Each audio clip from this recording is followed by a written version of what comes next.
अऊज़ु बिल्लाहि समीइल अलीम मिनश शैतानिर रजीम बिस्मिल्लाहिर रहमानिर रहीम व बिही नस्तईनु व हुवा खैरुन नासिर वल मुईन अल्हम्दु लिअहलिही व सलातु व सलामु व तहियतु वल इकरामु अला अहलिहा अम्मा बादु फ़क़द क़ाल अर्रहमानु फ़िल क़ुरआन अफ़ला यतदब्बरुनल क़ुरआन अम अला क़ुलूबिन अक़फ़ालुहा।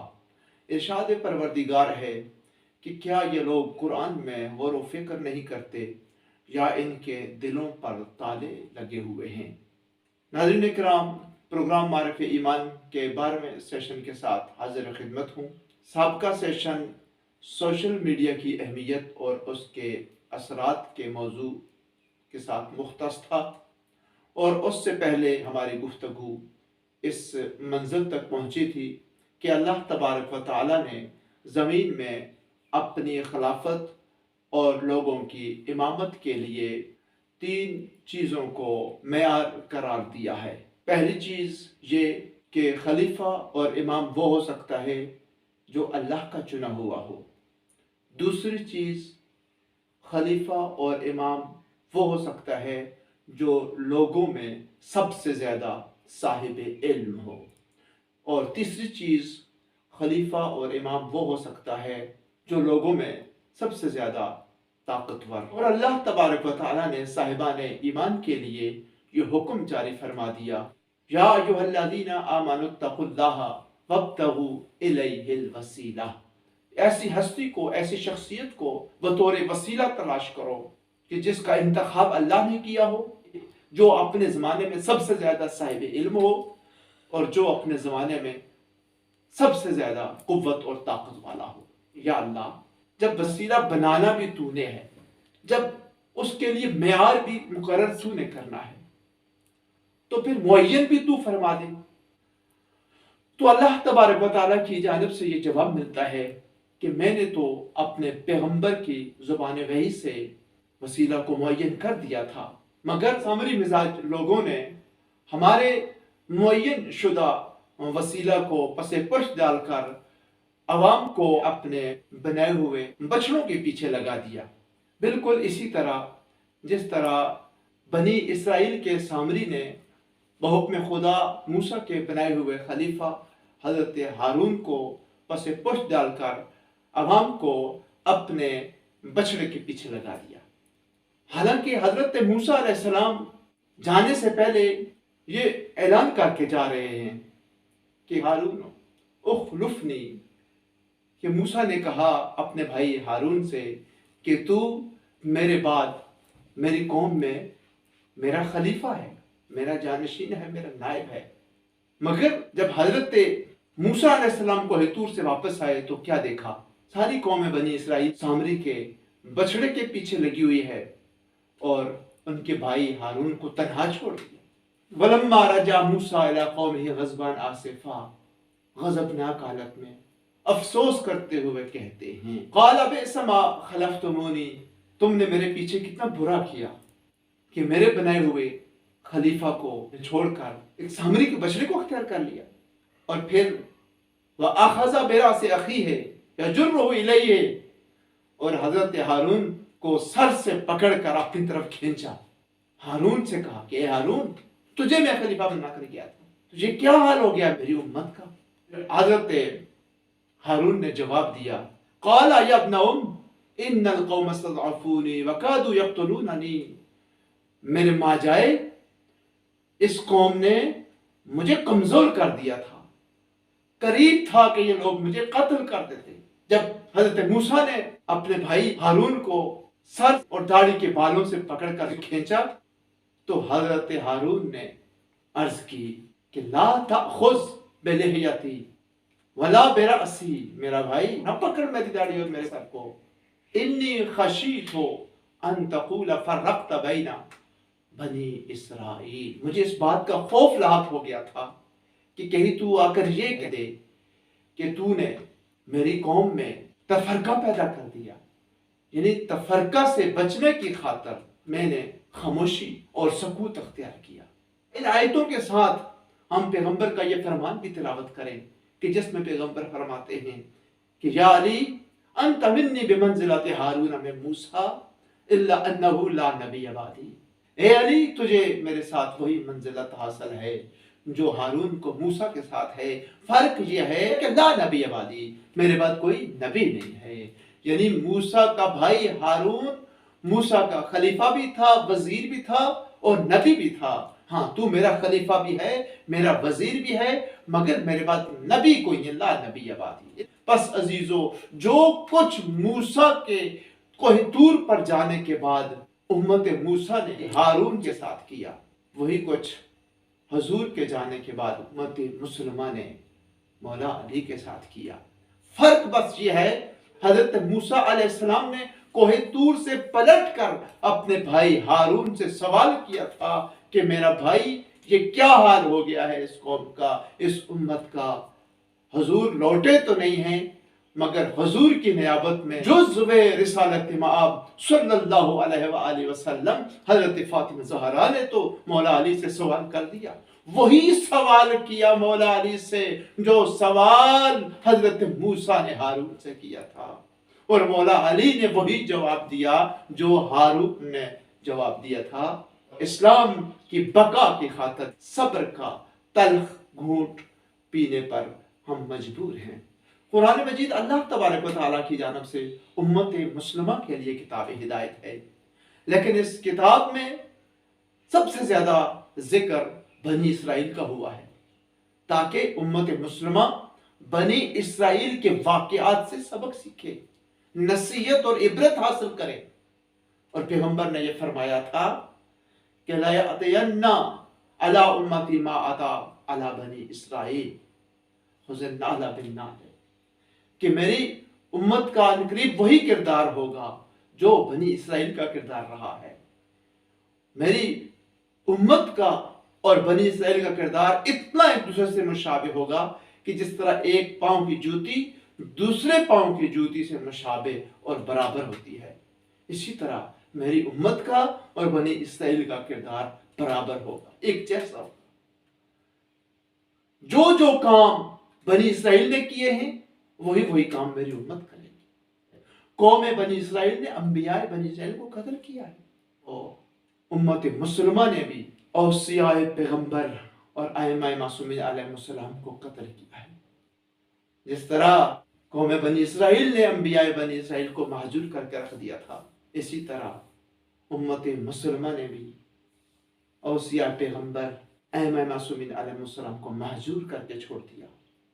इसीलिए अल्लाह तबारक व तआला ने फरमाया, जब जमाने के सामरी अवाम को अपने अपने बछड़ों के पीछे लगा देंगे तो फिर वो वसीला, हमारी वो हुज्जत जो महजूर हो जाएगी।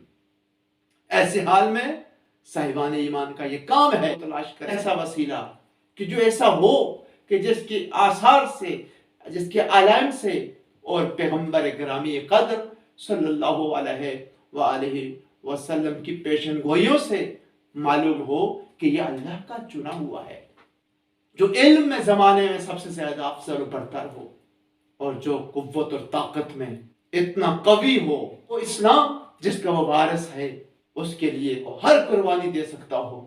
शुजात और बहादुरी सिर्फ यही नहीं है कि मैदान में किसी को गिराया जाए, बहादुरी ये है कि इंसान अपने मौक़िफ़ पर कायम और दायम रहे।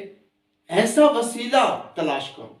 तो हम अल्लाह तबारक व तआला से ये सवाल करने की जिसारत करते हैं कि या अल्लाह, ऐसा वसीला हम किधर तलाश करें? तो जवाब आता है, वनुरीदु अन नमुन्ना अलल्लज़ी नस्तज़इफु फिल अर्ज़ व नजअलहुम अइम्मतन व नजअलहुमुल वारिसीन। हम ये चाहते हैं कि हम उन पर एहसान करें जिनको जमीन में कमजोर करके रख दिया गया है। व नजअलहुम अइम्मतन, और हम उन्हीं को इमाम बनाना चाहते हैं। व नजअलहुमुल वारिसीन, और हम उन्हीं को जमीन में अपना वारिस और खलीफा बनाना चाहते हैं। उनको जमाने के सामरी मिजाज लोगों ने बसे पुश डाल दिया, उनको महजूर कर दिया और अपनी मर्जी के बछड़ों को आगे कर दिया और अवाम को उनके पीछे लगा दिया। जैसे कि दुनिया का ये कानून है कि जिसकी लाठी उसकी भैंस। जमाने के जालिम और जाबिर लोग جو جتنا ظالم ہوگا، جو جتنا سفاک ہوگا، لوگ اسی کا کلمہ پڑھتے ہیں، اسی کو حق مانتے ہیں۔ گویا کہ قانون دنیا یہ بن چکا ہے کہ طاقت کو حق مانتے ہیں، حق کو طاقت نہیں مانتے۔ اللہ کہتا ہے کہ ہم حق کا پرچم ہی بلند کریں گے، ہمارا نمائندہ وہی ہوگا جو حق کا علم بردار ہوگا، جو ظلم و ستم روا رکھنے کا قائل نہیں ہوگا، جس کا تعلق ظالم و جابروں سے نہیں ہوگا، بلکہ وہ مستضعفین میں سے ہوگا۔ کہ بھئی ہم نے تو نہیں دیکھا ایسے شخص کو امام ہوتے ہوئے، حاکم ہوتے ہوئے، صاحب امر ہوتے ہوئے، جس کی صفات آپ بیان کرتے ہیں، ایسے تو آپ نے نہیں دیکھا۔ پیغمبر کے بعد بھی ایسا نہیں دیکھا ہے، پیغمبر سے پہلے بھی آپ نے ایسا نہیں دیکھا ہے، پیغمبر سے پہلے بھی آپ نے فرعونوں کو تخت پر دیکھا ہے، نمرودوں کو تخت حکومت پر دیکھا ہے۔ اب اس کا مطلب یہ تو نہ ہوا کہ جو تخت پر نہیں ہے وہ حق نہیں ہے۔ اگر نمرود تخت پر ہے، ابراہیم تخت پر نہیں ہے، تو اس کا مطلب یہ تو نہ ہوا کہ نمرود ہی تمہارا امام برحق ہے اور حضرت ابراہیم علیہ السلام کا انکار کرو گے، پھر ہم ان کو حق مانو گے۔ اگر تم طاقت کو حق مانتے ہو، اگر تمہارا یہی نظریہ ہے کہ اولو الامر وہی ہو سکتا ہے جو حکومت پر ہو، تو پھر انبیاء کا انکار کرنا پڑے گا۔ کتنے انبیاء ایسے گزرے ہیں کہ جو اپنے اپنے زمانوں میں مہجور رہے ہیں اور ظالم اور جابر ان کے زمانے میں بادشاہ رہے۔ اگر آپ والے فارمولے کو ہم لے لیں، جو قانون آپ بتا رہے ہیں، حقیقت میں صاحب امر وہی ہوگا جو تخت پر ہوگا، تو پھر حضرت ابراہیم کا انکار کرنا پڑے گا، حضرت موسیٰ کا، حضرت یعقوب کا، حضرت زکریا کا۔ حضرت یحییٰ کو ظلمن جبرن جورن قتل کیا۔ حضرت زکریا علیہ السلام، حضرت یحییٰ علیہ السلام کون ہیں؟ اللہ کے پیغمبر ہیں، مگر حکومت ان کے پاس نہیں ہے، بادشاہت کسی اور کے پاس ہے۔ اگر آپ والے قانون کو ہم تسلیم کر لیں تو پھر اس زمانے کے بادشاہ کو حق مان لیں۔ انبیاء کے حق پر انہوں نے غاصبانہ قبضہ کر رکھا ہوتا ہے۔ اسی طرح یہاں پر بھی جو بھی ائمہ معصومین علیہ السلام کے ادوار میں آتے ہیں، ہم اسی طرح ہم ان کو بھی ناحق مانتے ہیں۔ حق وہی ہے جسے اللہ نے حق بنایا ہے، اور اللہ نے یہ وعدہ کیا ہے کہ ہمارے نزدیک امام وہ ہے، ہمارے نزدیک خلیفہ برحق وہ ہے، ہمارے نزدیک ہماری زمین پر ہمارا وارث وہ ہے کہ جس کو تم نے کمزور بنا کے رکھ دیا ہے۔ وَنُرِيدُ أَن نَّمُنَّ عَلَى الَّذِينَ اسْتُضْعِفُوا فِي الْأَرْضِ وَنَجْعَلَهُمْ أَئِمَّةً وَنَجْعَلَهُمُ الْوَارِثِينَ۔ ہم تو ان پر احسان کرنا چاہتے ہیں جن کو زمین میں کمزور کر کے رکھ دیا گیا ہو، جن کا حق ظلمن جورن جبرن غصب کر دیا گیا ہو، جو مظلوم ہوں، جو مہجور ہوں، جو مستضعف ہوں،